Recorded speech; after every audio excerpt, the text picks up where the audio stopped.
Meus colegas advogados, os militantes, me dirijo especificamente aos militantes da Justiça do Trabalho.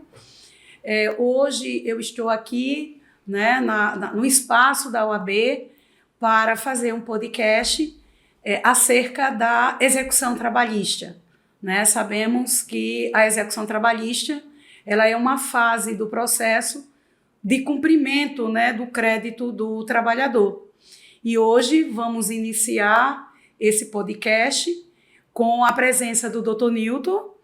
O Dr. Newton, ele é o juiz de trabalho do TRT 19, é também gestor, né, da Secretaria de Execução, dos precatórios também, né, Dr. Newton, e é uma honra, viu, já tê-lo aqui no nosso espaço da OAB, e tenho certeza que a advocacia trabalhista será grandemente enriquecida com a sua experiência nesse podcast. Já agradeço antecipadamente a sua presença, doutor Newton, com a palavra. Doutora Maria José, eu que agradeço estar aqui, né, na Casa do Advogado, na verdade, a Casa do Povo, né? A OAB, né, que é responsável aí para tutelar, fazer a tutela cidadã, vamos dizer assim. E eu hoje estou aqui à disposição, agradecendo a gestão aí do nosso presidente Wagner, o seu convite, doutora Maria José, de maneira aqui a contribuir, não é, com nossos colegas advogados, colegas advogadas, no que eu digo, na transmutação da declaração do direito para a sua efetivação. Não é? A gente sabe que, principalmente na Justiça do Trabalho, doutora Maria José, muitos dos direitos eles já nascem reconhecidos, eles já chegam na Justiça do Trabalho reconhecidos, né? E então, daí a vulta importância à fase executória, de transformar esse direito, não é, já reconhecido e declarado por uma sentença no bem da vida, em pecúnia, né, que é o que realmente o trabalhador busca ali. Então, partindo dessa premissa, doutor Newton, eu gostaria, em nome da advocacia trabalhista, que o senhor tratasse acerca desses meios, né, esses meios internos, externos, de cumprimento da execução, já que Vossa Excelência trata tão bem da temática lá no setor de execução. Eu sempre costumo dizer que os advogados sempre anseiam e sempre nos indagam, o doutor Newton e até nossas colegas que trabalham na nossa assessoria, Thalita, Joel, enfim. E essa nova ferramenta, né, a gente nota que cada bimestre, cada trimestre, o CNJ lança uma nova ferramenta a fim de aprimorar a efetivação dos direitos já reconhecidos. Mas eu sempre digo para os colegas advogados, né, eu trato por colegas porque realmente a gente faz parte do sistema de justiça e a relação sempre é muito fraterna, muito próximo. Para quem está nos ouvindo em casa, a Secretaria de Execução, né, no coração, vamos dizer, do povo, do advogado e do trabalhador, é a CAI, né, a antiga CAI. E eu costumo dizer que é necessário a gente sempre fazer uma ligação, não é, entre essas ferramentas e tudo que a gente tem de conhecimento jurídico, de teorias jurídicas, e, enfim, essa integração é que realmente vai fazer com que o seu processo se desenvolva de uma forma mais efetiva. Então, de início, a gente sabe que nós fomos formatados, né? Nós, juízes, advogados, advogadas, com base em sempre buscar a declaração do direito, né? Vem do Código Napoleônico de 1804, que o Código Civil fomentou os Códigos de Processo Civil seguintes. A partir das últimas décadas, vamos dizer, dos últimos 20 anos, que o Código Civil de 2003, o CPC de 2015, ganhou em importância uma preocupação, né, em relevância, essa fase executiva. Daí a necessidade do advogado ser dotado do conhecimento tanto teórico como prático, e daí a fazer essa interligação, certo, doutora? Eu vivenciei uma efervescência muito grande há um ano, 18 meses talvez, acerca do sniper, né? Toda a classe, a gente virou, acho que o ano de 2021 para 2022, os meus colegas magistrados, alguns surpreendidos, tem tantas petições pedindo sniper, e também na classe, na categoria dos advogados, doutor Nilton, eu quero o sniper vai resolver minha vida, né?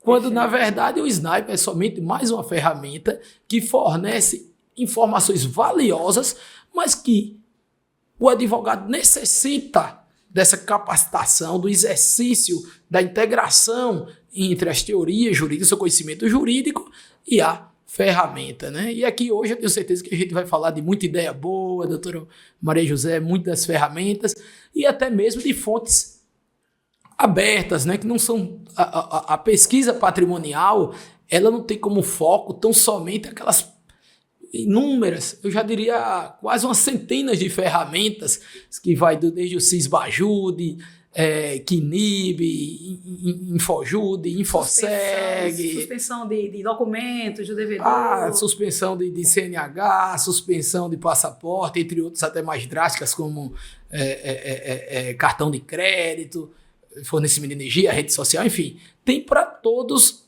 né, os gostos, mas há necessidade sempre, né, de ser respeitada a adequação, a necessidade, a proporcionalidade de cada medida. Então, cada fase processual vai descortinar, né, cada estratégia legal, evidentemente, não artifício, estratégia legal, para que o processo tramite de forma efetiva. Doutor Nilton, o que eu percebo na advocacia trabalhista, né, há realmente aquele anseio do advogado efetivar, né, o crédito do seu cliente, né, no cumprimento da obrigação de pagar. E eu percebo que a grande maioria das petições, quando eles pedem tudo junto, todas as medidas em uma petição só. Aí pede o Sisbajude, pede o Sniper, pede o Renajude, enfim, em uma petição só, ele recheia, né, de diligências que ele requer ao juízo, né, da execução, ele requer todas essas ferramentas em uma única petição. O que é que o senhor acha em relação a esse tipo de pedido? De forma muito transparente, né, e assertiva, eu encaro, se vem uma petição um tanto genérica, eu requeiro o Snipe e enumera todo aquele catálogo extraído aí de sites, até mesmo de site do CSJT e tal, apenas o catálogo enumerado, 5, 6 ferramentas. Eu acredito que o advogado neste momento, ele perdeu uma oportunidade, certo? Porque é sabido, né, que o assistente do juiz, o juiz, ele vai despachar e analisar 20, 30 petições. Eu sempre faço um paralelo dessa tipo de petição com a réplica, com aquela manifestação sobre defesa de documentos. Sim. Certo? Aquela manifestação sobre defesa de documentos apenas reiterativas, que impugna, vamos supor, o controle de jornada, os recibos de pagamento, porque não traduzem a realidade laboral. O que é que ele destaca ao juiz? Ele fala a favor ou contra o advogado que apresentou essa petição? Né? Ele perdeu uma oportunidade de destacar que aquele documento trazido pela ré não serve como prova ou não condiz com a verdade por causa disso. Então, daí a necessidade que essa petição requer o Sniper. Por que está requerendo o Sniper? Por que o Quinib vai ser útil? Ou qualquer outra medida. Então, há necessidade de ter elementos fáticos mínimos, não é?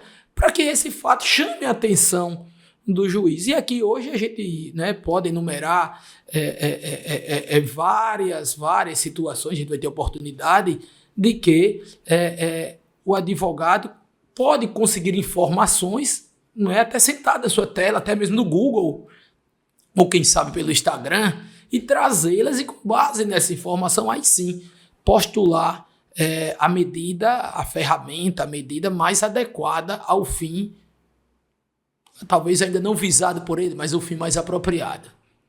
Então, o senhor acredita que esse apanhado de informações que o advogado joga para o juiz fazer, né, essas diligências não é tão efetiva assim, dessa forma genérica, né? Exato, porque, veja, é preciso se atentar que a execução na justiça do trabalho ela foi de ofício por longo tempo. Isso, de certa medida, para uma parte da advocacia, o deixava numa situação um tanto cômoda, né? Desde a reforma, nos últimos 7 anos, a necessidade de o advogado assumir o protagonismo, não é? Sobretudo da fase executória, quando o juiz já prolatou a sentença e a transitou em julgado e é mais um processo ali, não é? Tramitando, a necessidade de uma atuação com protagonismo e cooperação, certo? Não há mais espaço para aquela atuação genérica. E digo mais,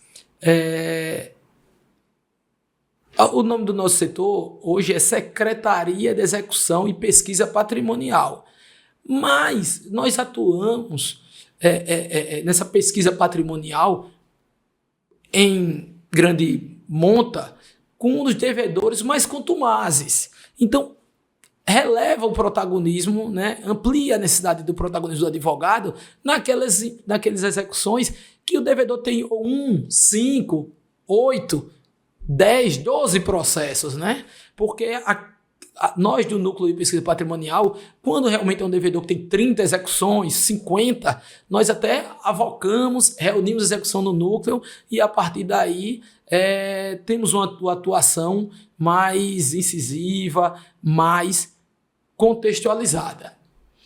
Esse sistema de cooperação ele é muito importante, né? O advogado ele precisa chegar mais próximo, o mais junto possível, né, do setor que o senhor está hoje à frente, né, de uma busca de uma efetividade plena, né, do cumprimento do crédito do trabalhador.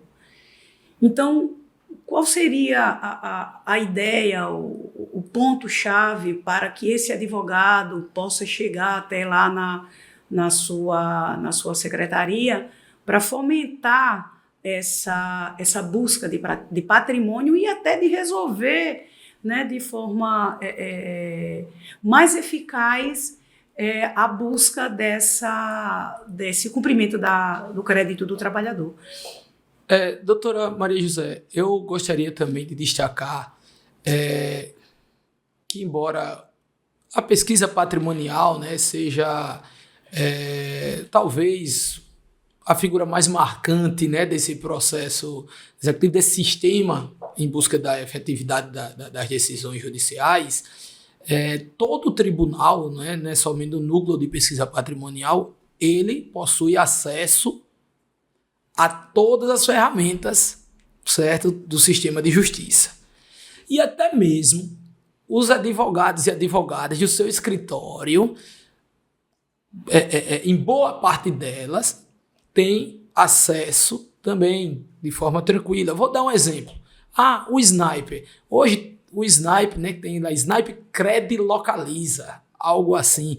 Ele é uma fonte aberta, na qual o advogado, ele próprio, pode lançar lá o CPF ou o CNPJ e daí extrair toda uma rede de integração entre pessoas jurídicas e até mesmo físicas e trazer isso para o judiciário, independentemente de ser lá na Secretaria de Execução, em qualquer uma das 22 varas da capital, certo? Isso é uma atuação cooperativa e que vai trazer grandes resultados. Eu falei aqui do Sniper, né? Pronto, o Sniper ele tem uma atuação muito importante na revelação dessa rede, né? De revelar eventuais laranjas, efetuar o grupo econômico. A empresa tem essa pessoa jurídica, a gente não encontra nada, mas ele tem outra pessoa jurídica e ele é casado aqui, tem uma sociedade com fulano. Então tá tudo o nome de fulano, não é? Uma outra coisa que é importante ser dita é que a fase executiva, doutora Maria José, ela não se restringe somente ao processo executivo, né? Existem vários mecanismos processuais, medidas processuais que podem ser ajuizadas desde a petição inicial. Eu vou dar um exemplo aqui, né, de um grupo econômico, até de rede de TV, né? Um caso saiu até, né, na UOL e tudo que a gente participou, de que um dos advogados, hoje os outros já passaram a fazer isso, colocou, né, uma figura política que é sócia, como pediu o incidente de desconsideração já na petição inicial, certo? Que é possível, né, desde o CPC de 2015, a CLT também tem dispositivos próprios que permitem isso. Isso quer dizer, você já está antecipando uma fase executiva, né, ganhando impulso, velocidade, celeridade, desde a petição inicial. Nesse caso em específico, essa trabalhadora foi a única que recebeu o crédito, né, de forma integral, sem passar pela, vamos dizer assim, famigerado processo de recuperação judicial. Por quê? Porque esse advogado, né, teve uma sacada, vamos dizer assim, de já fazer esse pedido na petição inicial. Existem outras medidas executivas que o advogado ele pode fazer, inclusive na audiência inaugural. Não é? Como a gente falou, muitos dos direitos do trabalhador, eles são incontroversos. Perfeito. Não é? A gente vive, né? Existem pedidos controvertidos, como um assédio moral, um adicional de insalubridade, mas em cada processo também tem os depósitos de FGTS que não foram recolhidos, existe a rescisão que não foi paga. Então, a gente percebe que alguns advogados já buscam uma tutela de evidência. Tem proposta de acordo? Não tenho. A proposta de acordo é ínfima. A empresa deve 15 mil, mas a proposta de acordo é 2 mil. Então, alguns advogados já se valem, já requerem uma tutela de evidência. E isso já antecipa, né? Ele já... que eu costumo dizer que quanto mais cedo, né, no espanhol, temprana, eu gosto desse a execução temprana, né? A execução que se inicia mais cedo, mais chance dela ser efetivada integralmente. Então, eu vou dar um outro exemplo. Semana passada me chegou, na fase de conhecimento, de um processo de empregada doméstica. Ela trabalhava, era uma cuidadora. Tinha até um salário maior porque cuidava do idoso. O idoso faleceu. Apartamento na zona nobre de Maceió, na parte baixa, na parte da praia. Né? O escritório do réu, falta o inventário, vamos aguardar o inventário, tal. Qual seria a medida que o advogado do reclamante poderia pedir para ficar tranquilo? O arresto daquele imóvel. O idoso faleceu, né? Dava para perceber que aquela empregada doméstica, aquela cuidadora, poderia levar o drible. Então, por que não já registrar a indisponibilidade, já que ela trabalhou, era incontroverso, que aquele processo vai gerar um débito de 20 mil, 30 mil reais, já pedir a indisponibilidade daquele bem para uma garantia futura, né? Já que a pessoa já faleceu. E se nesse meio tempo aqueles herdeiros forem no cartório extrajudicialmente de comum acordo fazerem a partilha, vai executar quem daqui a 2, 3 anos? Certo? Então, rapidamente a gente vê que 3 medidas executivas na fase de conhecimento, incidente de desconsideração na petição inicial, requerimento de tutela antecipada, tutela de evidência, na audiência inaugural ou na sentença, né? Pedidos de arresto, né, de disponibilidade, ainda na fase de conhecimento, Quantas vezes a empresa diz, doutor, é que a gente está com 10 processos, 15 processos, a empresa ou quebrou, ou enfim, ou porque não está pagando mesmo, porque aquilo ali não há indício suficiente, não é? A legitimar o seu pedido de uma medida cautelar de arresto, não já há um perigo iminente de inadimplemento, de receio, de que aquele crédito a ser constituído naquele mês futuro não vai ser adimplido. Então, veja, até próprio na fase de conhecimento existem medidas executivas que podem auxiliar e muito o advogado e a advogada na efetividade do seu direito futuro. Direito futuro, isso é muito importante, doutor Newton, trazer, né, essa experiência, até sugestão, né, para os militantes na Justiça do Trabalho, haja vista o perigo, né, desses bens desaparecerem na hora da efetivação, ou seja, do cumprimento da obrigação de pagar, que é muito comum, né, acontecer isso. Isso é comum, isso não é uma... Seria quase uma regra desses bens desaparecerem em determinado momento. Sem contar, né, com a famigerada recuperação judicial, que, né, são mecanismos aí que realmente suspende, trava, né, a evolução do cumprimento da execução em detrimento da pessoa jurídica. Então, há essa preocupação realmente, doutor Newton, de o advogado ser precavido e, né, começar a fazer. Eu sei que muitos colegas fazem, né, em alguns processos. Cada dia mais. Em alguns processos também, eu atuo muito na Justiça do Trabalho, tenho essa preocupação também em requerer, né, mesmo, né, diante da informalidade do processo de trabalho, você pode até requerer, né, na própria audiência, entendeu? Fica ali registrado em ato e o juiz vai determinar a diligência necessária. Então, essas sugestões, esse plus a mais, é bastante pertinente, interessante, para que o advogado ele possa fazer o seu papel de cumprimento daquela obrigação que ele assumiu com o cliente dele. Perfeito. Exato, doutora.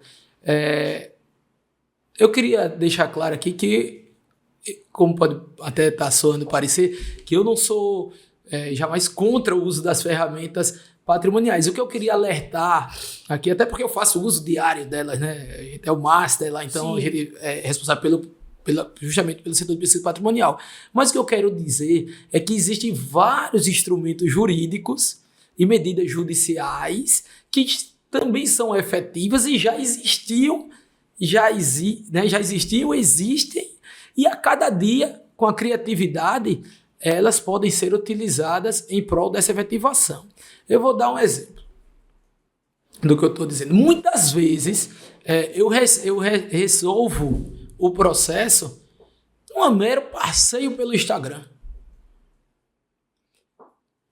Nessa sexta-feira passada, eu tinha a gente tem lá uma reunião de execuções, até do interior do estado, e político e tal, tem também um grupo econômico, e o devedor não tem condições, estou quebrado e tal. Realmente talvez não esteja no seu ápice, mas longe de dizer que não tem como pagar.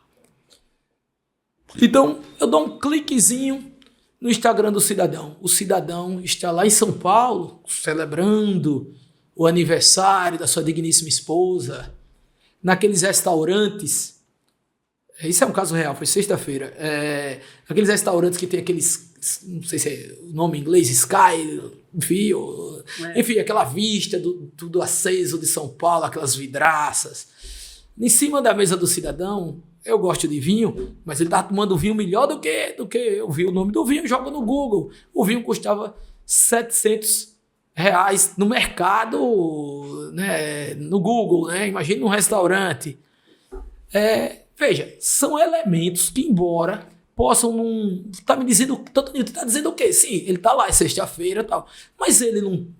Você não encontrou dinheiro na conta. Ou um dinheiro insuficiente. Nesse caso, eu já estava piorando 30% do salário dele lá da Câmara de Vereadores.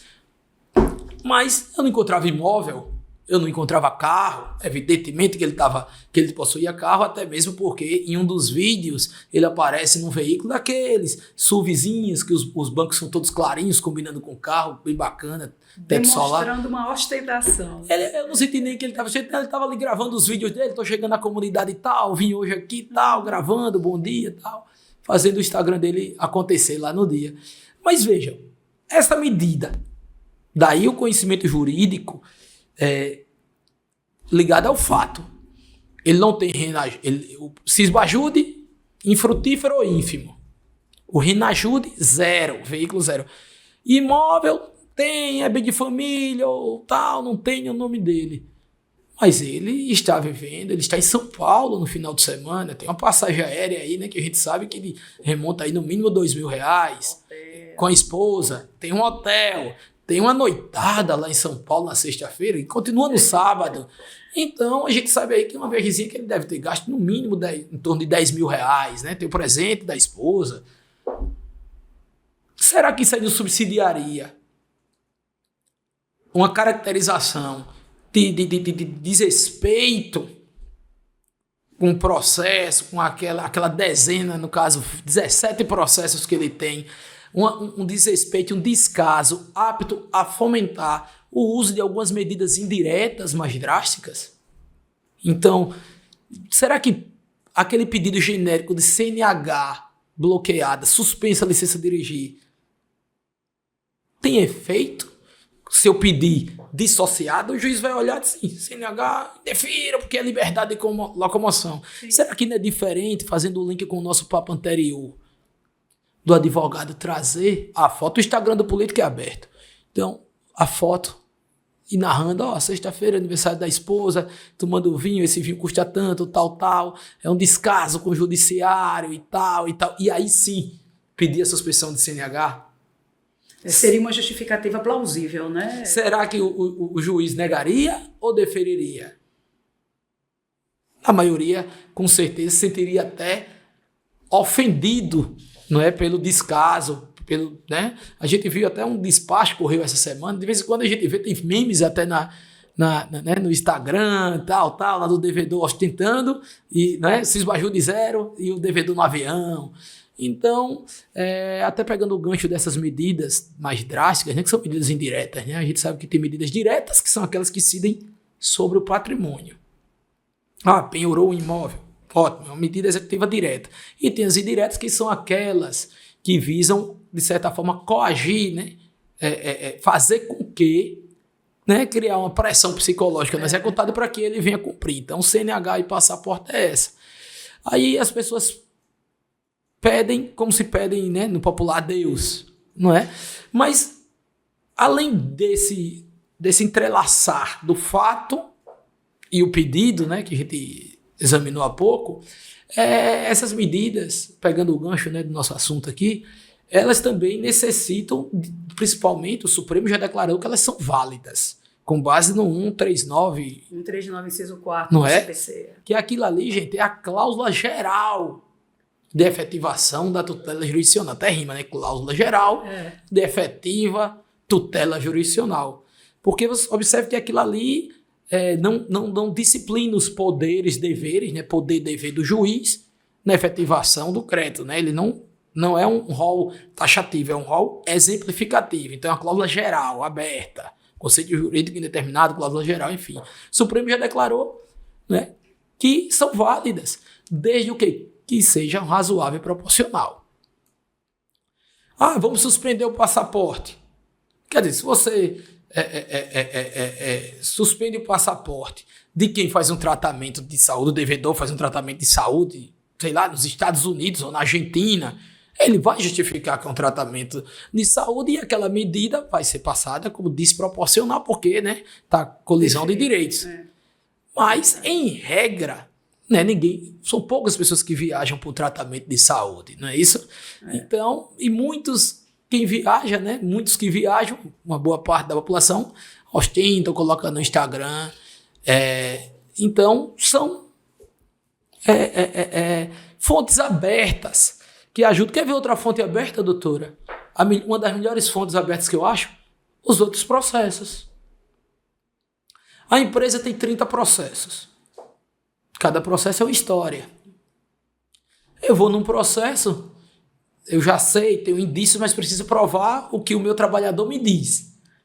Eu tenho 5 trabalhadores, doutor, não é a doutora Maria José, que é a dona do escritório, é o doutor Wagner.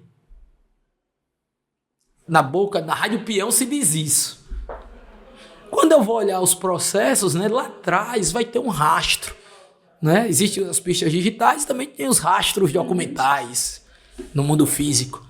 Que o doutor Wagner Paz assinou uma procuração, concedendo uma carta de preposição, não é? Lá atrás, ou participou de um acordo como proprietário da empresa, ou, que acontece muito, um outro colega advogado teve seu processo quitado, porque ele penhorou um bem que tocou no reclamado, né? Essa semana eu estava dando uma olhada, a empresa tem 58 reclamações trabalhistas, né? E ela apareceu agora, porque um imóvel nos condomínios do Litoral Sul, Barra de São Miguel Francês, foi penhorado. Já recorreu, dizendo que é bem de família, não sei o que, já ficou comprovado, já perdeu a tese no tribunal, porque realmente é uma casa de praia. Casa para deleite, a casa dele é em Maceió. Lá é o deleite, né? A residência aqui, então, descaracteriza. Né? A gente lembra, né? Benfeitorias necessárias, úteis, quando a gente estuda, essa é voluptuária, né? Não tem aquele nome? Então, ele se apresentou lá para fazer acordo naquele processo. Né? Mas eu já estou sabendo que ele tem mais 57 para resolver. Então, o colega advogado, olhando esse processo, olha porque ele resolveu. Ele não precisa de uma ferramenta mirabolante, de cursos na internet. Se tiver, melhor. Mas veja, com base na informação que ele consultou, por que a empresa resolveu esse processo? Porque na maioria das vezes o devedor ele tem uma atuação casuística. Ele vai resolver esse processo, o bem, apostando que o bem vai ser desembaraçado, automaticamente esse bem vai sumir. Vai desaparecer, com certeza. Esse bem vai para um menino de 18 anos, como um outro político famoso aqui, não tinha bens em seu nome, mas o filho, no primeiro ano da universidade, com 17 ou 18 anos, tinha imóvel. Lá, teoricamente, eu intimei para que ele provasse, juntasse o extrato bancário dele, como foi, se ele já nunca tinha trabalhado, como foi que ele comprou aquele imóvel. Não é? Então, são várias medidas, né? Eu lembro também de um cantor, né? O cantor de forró. O cantor do forró é interessante, né? Porque a gente lembra até do Faustão, né? Lembra aquele programa do Faustão, exato, que quando era na época junina, o cantor de forró, o sertanejo, vai lá e diz: você toca onde? E qual é a sua agenda? Terça-feira na dia, quarta-feira tá lá, quinta-feira em Arapiraca, sexta-feira em Curuípe, São Miguel dos Campos, não para, naqueles de maio a junho, julho, 60 dias. Toca agora do Bito Bentes, né, na Levada, na Ponta Verde, são vários palhoções, enfim. Mas não tem como pagar. Você olha, não tem nada. Então, o mero Google, a agenda cantora Maria José, doutora Maria José, vai estar lá, a agenda. As datas ditas por ele. Não é? Requer o ofício para a prefeitura de Arapiraca, tal, para penhorar 30% da renda. Até para não penhorar tudo, para não criar problema. Então, 30%, ofício para a Secretaria Municipal de Cultura, que ele vai tocar, já está o nome dele, já está até no outdoor, quando a gente passa perto do shopping, lá, o rosto do cantor. Veja, eu falei aqui do Google. Exato. O portal da transparência é acesso comum, é fonte aberta. Ora, eu trabalho para uma empresa de limpeza, tem 20 ações. Será que essa empresa de limpeza não está prestando serviço para uma secretaria municipal, para uma autarquia estadual, um serviço de vigilância? E lá no portal da transparência você já consegue visualizar até o valor do contrato? Até o Google diz isso. Não é? Sai lá, dispensa de inegibilidade ou licitação. Veja, até agora eu falei de Instagram, Google, que me dá a agenda do cantor. Até o próprio Facebook também. Facebook, LinkedIn, né? Diz lá onde a pessoa está trabalhando. Eu sou profissional da área tal, faço isso. Enfim, o Instagram. São inúmeras as fontes abertas que dão subsídios ao advogado para uma atuação. E a principal fonte aberta é a Rádio Peão. Né? Essa é a melhor que tem. A Rádio Peão, embora Maceió esteja chegando aí próximo de 1 milhão de habitantes, mas é uma cidade com concentração de riqueza, né, abissal, talvez a maior do Brasil. Então todo mundo sabe de quem é aquilo, de quem, né? E os trabalhadores. Então se eu tenho 4 execuções trabalhistas contra aquela empresa, não é? O reclamante fica ligando sexta à noite, sábado de manhã, né? Doutor, e aí? Nada, vou com a petição e tal. Se você reunir aqueles 4 trabalhadores e disser, ó, vão atrás de saber, porque eles ainda têm colegas, são os colegas, eles têm contatos com os colegas que estão trabalhando, né? Eles têm uma moto. Ah, doutor, eu fui lá na empresa, ele tá chegando de Hilux, vi lá, pedi pro meu colega tirar uma foto ou mandar a placa. Quer dizer, né? A Rádio Peão, ela lhe dá fornece vários indícios, vários caminhos que com a comprovação na pista digital, você chega apresenta sua petição com a maior densidade argumentativa. É aquele caso, voltamos a essa situação a petição genérica, né, doutor Newton, onde o advogado ele pede lá todas as medidas, as ferramentas, né? As ferramentas, coloca lá de forma genérica, sem justificar o motivo pelo qual está sendo pedido, né, aquelas diligências. Então, assim, seu esclarecimento perfeito, tenho certeza, né, que a advocacia ela precisa, né, de ter esse clique, né? Perfeito, um clique, né? Clique, né? Exatamente. Buscar a efetividade, buscar ferramentas que realmente possa trazer um retorno do que ele necessita para o cliente dele. Então, assim, uma situação que eu mesmo, Maria José, como advogada trabalhista, eu fico muito em dúvida em relação ao bloqueio do cartão de crédito. Como é que funciona, doutor Newton, essa questão das informações do cartão de crédito? Com relação... Como medida coercitiva, né? Porque essa já... O cartão de crédito, né, ele pode lhe fornecer 2 vieses de atuação. De atuações. Primeiro é o acesso a essas informações. O acesso às informações constantes no cartão de crédito, né? Até mesmo hoje o Sisbajude, ele já tem lá uma das suas subferramentas, vamos dizer assim, possibilitar o afastamento do sigilo bancário e você ter um nível de acesso, mas não ao cartão de crédito. Mas por outras ferramentas você consegue ter a informação do cartão de crédito. Com a informação do cartão de crédito, né, vai estar lá em sigilo, tal, só as partes, você conseguiria caracterizar tanto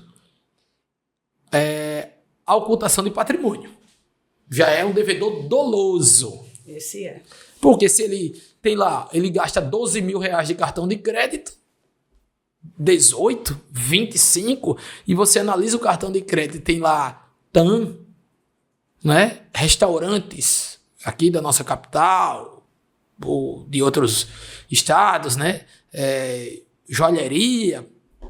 O próprio limite, né? O próprio limite do cartão de crédito, então ele já denuncia uma ocultação, o que vai, como eu disse anterior, lhe pavimentar um caminho para aquelas medidas extremas.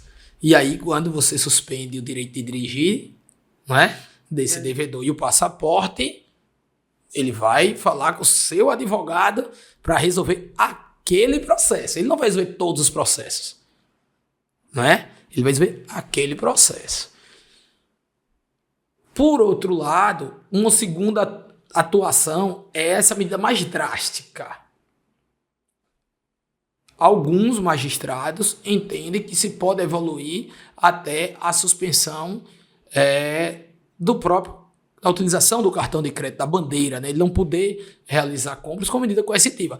Eu acredito que é uma medida coercitiva extrema, não é? Eu acho que existe, para você chegar até a CNH, passaporte, cartão de crédito, existe todo um caminho de demonstração de que você fez cisbajude, não deu certo, renajude, indisponível e essa demonstração de ocultação patrimonial. Aí sim, você vai ter... Eu acho que a CNH, o passaporte já está um tanto que consolidado na jurisprudência, então o STF já avalizou que é possível observar a proporcionalidade e razoabilidade disso. Com relação ao cartão de crédito, ainda há o nível de divergência é maior, né? Porque alguns entendem com certa propriedade que aquilo ali o cartão de crédito equivale a dinheiro, vamos dizer assim, né? Sua subsistência, tal. Então, é uma medida ainda mais drástica, certo? Mas que também é possível de ser postulada, né? Como talvez a última das medidas, vamos dizer assim, das medidas executivas indiretas. Nessa seara dessas medidas, né, diretas e indiretas, ou externas e fontes internas ou externas, abertas, né, aberta, fechada, enfim. Dentro desse rol, o senhor não acha, porque eu tenho uma certa angústia em relação a isso, que se você for pedir, por exemplo, você pede o cisbajude, vem negativo. Aí você vai na sequência, pede um renajude ou uma pesquisa do cartório de registro de imóveis. Aí vem negativo. Então, assim, né, entre esse rol de medidas, se o advogado for pedir uma por uma, aguardando a resposta delas, também não gera uma certa demora e não fomenta também o devedor a ficar em alerta e começar a esvaziar seu patrimônio? Perfeito. Pode ser uma das consequências, mas a todo tempo a gente está dizendo aqui que uma coisa que eu gostaria de deixar clara, que não existe... doutor Nilton, qual é a melhor ferramenta? A resposta é: não existe a melhor ferramenta. Existe a ferramenta mais efetiva para aquela hipótese, né? É como, qual é o melhor esposo? Qual é a melhor esposa, né? Existem variações, cada pessoa é gostos e tal. No caso do processo, não existe, é o cisbajude? Não, se ele não mexe com dinheiro no sistema bancário, por exemplo, se ele faz tudo pelo Mercado Pago, o cisbajude não vai pegar. Como é que eu sei? Sei lá, vai lá comprar uma água mineral. Eu já tive um caso que foi numa barraca da praia, até o próprio oficial de justiça não conseguia, foi penhorar a renda na época, se penhorava aquele negócio de renda e tal, né? Ia lá penhorar R$100 todo mês, o que tinha no caixa, né? Porque dinheiro era físico, né? Hoje a gente não anda com dinheiro físico. E aí ele me trouxe, eu disse: não, vá lá e comprou uma água. Aí ele comprou lá R$2, comprou uma água, veio e traga aquele... O senhor quer ser a sua via, né? Então, porque a via, aí trouxe a viazinha, estava lá, né? Onde é que cai? Isso aí é RFS e tal, outro nome, né? Quer dizer, era uma máquina. Depois ele argumentou que a máquina era do irmão, mas tipo, ele tinha uma maquinazinha daquelas que todo mundo hoje tem, em paralelo à contabilidade oficial, né? Mas veja, foi por aí. Então não existe a ferramenta mais adequada, nenhuma ordem a ser seguida. Quando eu falei, primeiro precisa-se pavimentar um caminho. Foi no caso dessas medidas mais extremas, porque, queira ou não, a CNH, ela pode, naturalmente, ela mexe de uma forma mais invasiva, né? Ela tem uma repercussão grande na liberdade de vir o passaporte, não é? Os outros já estão mais atrelados à incidência sobre o patrimônio, não é? Que realmente é quem deve responder. Mas nessa linha, uma das medidas que a gente vê pouco utilizar, a ferramenta, vamos lá, você pede um CRC-JUD ou um SENSEC, ele vai lhe dar informações cartorárias. Poucos se atentam para isso. Mas qual é o regime de casamento que se presume? Eu estou longe do direito de família, mas é o regime, né, mudou, né, desde o Código Civil, mas é o regime de comunhão parcial de bens. E o princípio do regime de comunhão parcial de bens é que durante a constituição do casamento, dívidas e rendas e propriedades se comunicam. É do casal. E a gente presume que é do casal. O que não for, deve ser o ordinário se presume.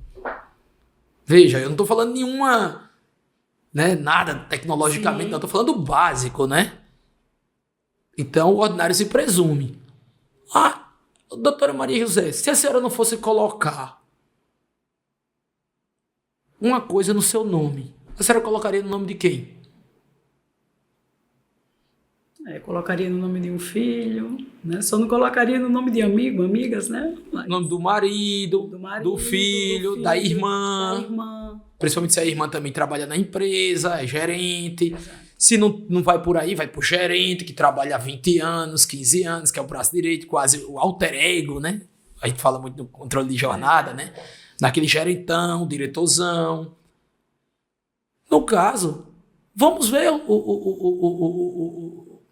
por que não direciona para o consorte, para o cônjuge, não é? Como eu disse, a Rádio Peão vai dizer, tá tudo no nome da esposa. Ou então, ainda que não tenha a informação em paralela, juridicamente o cônjuge não responde, vamos trazê-lo.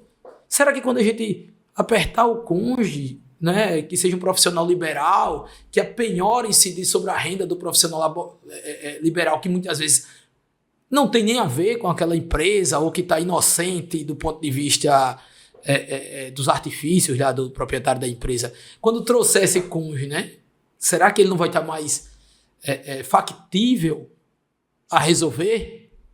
Né? Quando a esposa chegar, meu dinheiro foi piorado por causa das suas coisas, rapaz, resolva. Né? Tá lá 30% da renda dela, que inclusive vai ser revertida à execução e ela passa a responder porque ela é casada. Veja, esse instrumento aí tá muito tempo, né? O código diz lá que o cônjuge responde, né? Integra as dívidas do a execução, casal, né? A execução integra, né? O patrimônio dele vai responder também, né? Então, a gente vê muitos instrumentos e institutos, que a gente vai darrando aqui, né, de cabeça, não é nada nem premeditado, que subsidiam a atuação do advogado e da advogada. A gente ouve muito dos colegas advogados, eu falo colegas advogados porque a gente realmente integra o sistema e todo mundo sabe como a gente atua, com toda abertura, todo diálogo, não é? Todo dia a gente recebe 3, 4, 5 em torno desse tema, eu estou com esse caso e vamos lá e tal. Eu perdi um pouco agora do que eu ia dizer, mas e desses advogados que vão lá, até mudando aqui o assunto, mas é curioso que a advocacia ela é criativa. E a gente já percebe o início de um movimento. Eu vou citar até 2 casos aqui, 2 advogados bastante atuantes lá, o doutor Vitor Cavalcante, o doutor João Lipo. O senhor havia falado nessa relação, essa cooperação, né? Exato. Entre o advogado e o judiciário. E o judiciário, entendeu? Porque... eu tenho 2 casos lá, nesse sentido da cooperação, que eles se apresentaram e disseram, essa empresa está quebrada, estão querendo me contratar. E ele vai receber como? De empresa quebrada, do empresário quebrado. Como é que ele vai advogar, né? Está quebrado. Ele vai receber os honorários? Os honorários dele. 30 processos. Uma tem 40 e tanto, outra tem 28, 32, enfim. Nessa faixa de 30, 40 processos. O advogado chegou, fez como se fosse um negócio jurídico com a gente, um convênio. Doutor Nilton, vamos fazer o seguinte, tire as penhoras, porque quando são bens específicos...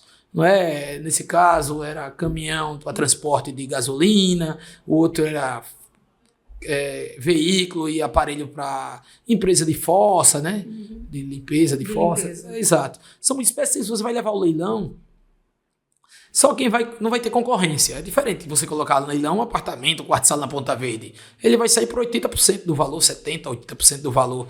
Não vai ser contando de exagero, mas um bem específico vai sair por aparelhos médicos por 30%, 50%. Então eles retiram que eu vou vender na praça, não é? E todo o produto que eu vender, eu já coloco aqui. Quer dizer, eu achei uma atuação criativa desses dois advogados. Tenho até fomentado, dando essas ideias lá, porque o patrimônio da empresa está lá parado, se deteriorando. Excelente. Não é? Ele arruma o comprador, a gente agiliza lá a transferência para o comprador. O dinheiro, a gente só transfere quando o dinheiro está depositado na conta judicial à nossa disposição lá da Secretaria de Execução. A gente também se presta ao papel, né, importante de cooperar nas conciliações. Fazemos uma pauta exclusiva, trazendo os advogados dos credores também para eles negociarem e conciliar. Ontem mesmo conciliaram na ordem de 70% do crédito, pagando honorários comerciais e tudo pagamento à vista, porque o dinheiro já está depositado, é só a gente fazer um alvará, em 48 horas está na conta bancária. E como é que ele vai resolver? Eu fiquei tão curioso e ao mesmo tempo feliz. A gente fez um acerto, ele vai receber 10% o acerto que ele fez com a empresa do que ele conseguir reverter de patrimônio para execução. Não é? Achei interessante. E fomentou, né, uma relação de ganha-ganha. Ganhou o credor, que estava lá, ganhou a empresa que o seu patrimônio estava se deteriorando.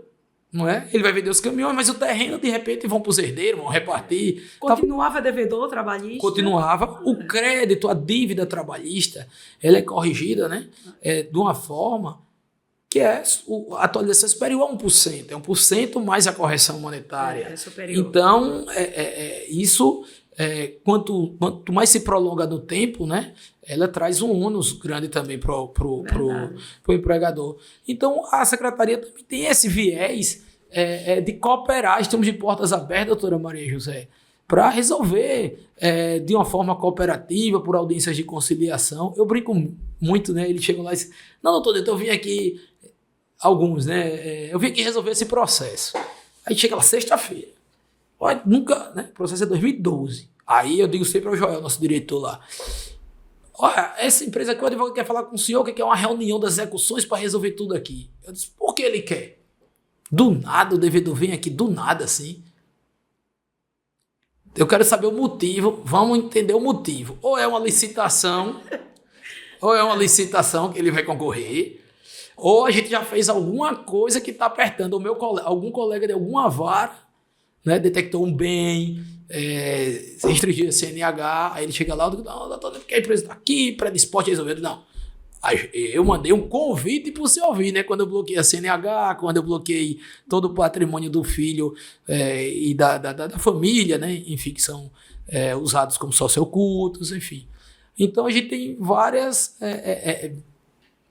meios, né? Vários meios jurídicos, ferramentas tecnológicas, como eu disse no início, todo bimestre, trimestre, o CNJ atualiza. Por exemplo, o Cisbajude, né? Até hoje, algumas unidades elas fazem aquele Cisbajude de uma única vez. Não pega nada.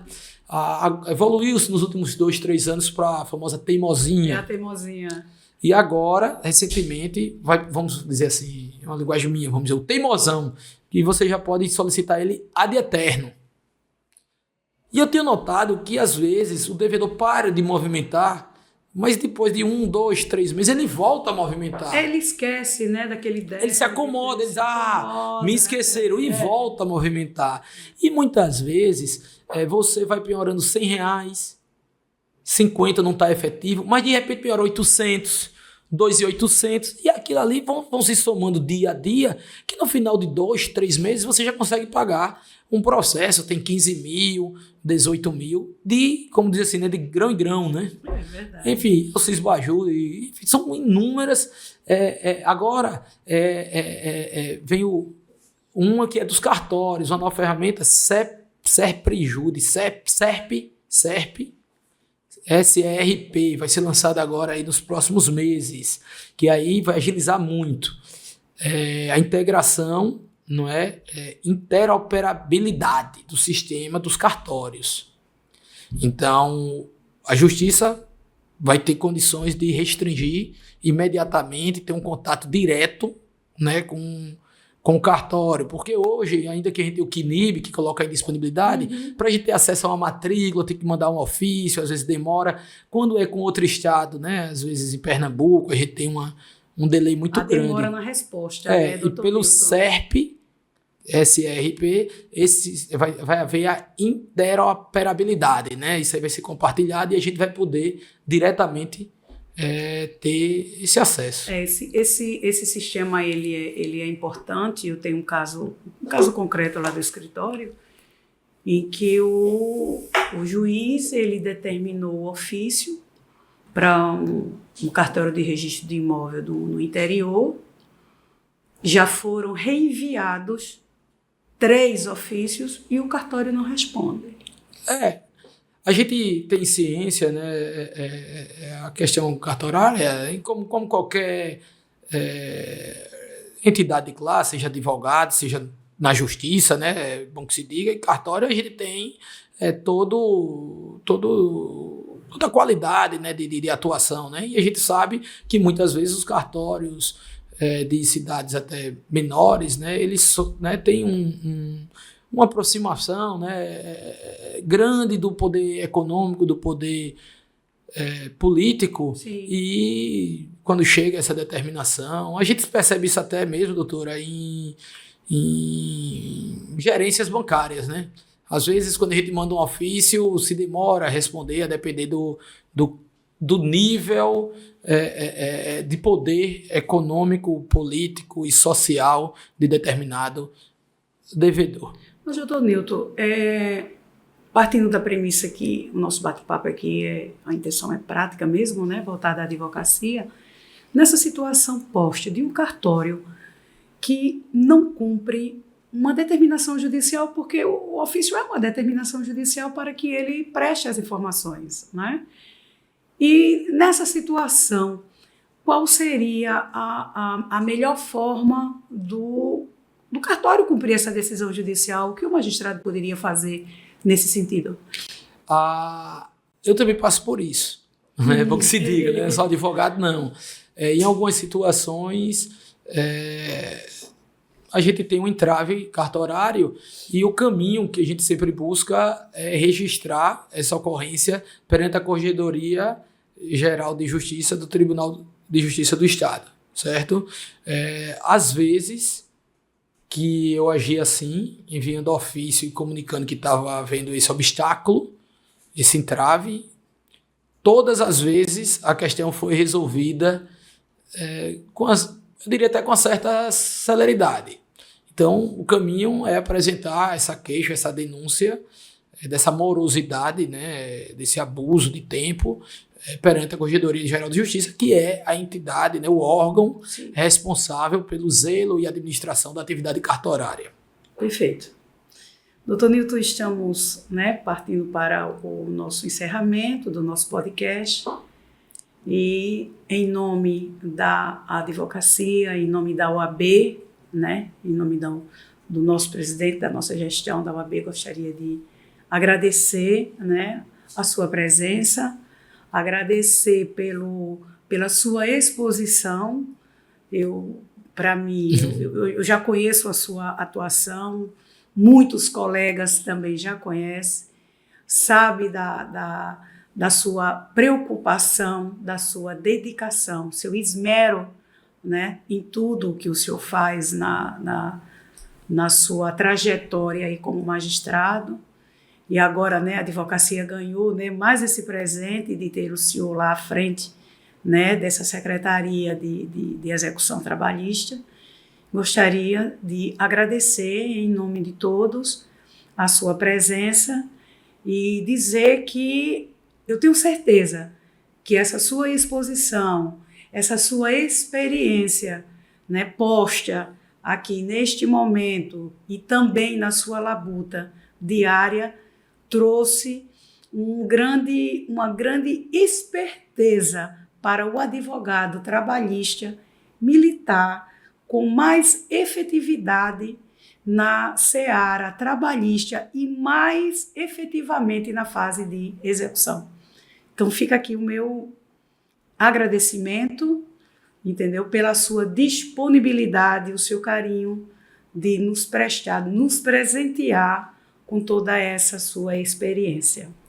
Doutora Maria José, eu agradeço aqui o espaço e uma das palavras, dentre várias passagens aqui que eu poderia destacar foi quando a senhora falou: a gente precisa ter esse clique na cabeça, né, dos nossos colegas, advogados e advogadas. Eu acho que essa palavra sintetiza, né, aquela lâmpadazinha acender e perceber que tem muita coisa que pode ser feita sem a necessidade de percorrer, né, esse longo caminho. Sim. De utilizar até ferramentas tão tecnológicas que vão custar tempo, dinheiro e preparação. Acho que o arcabouço jurídico permite ao advogado caminhar com uma certa tranquilidade e efetividade, que é a palavra que mais devemos ter em norte no campo da execução. Eu queria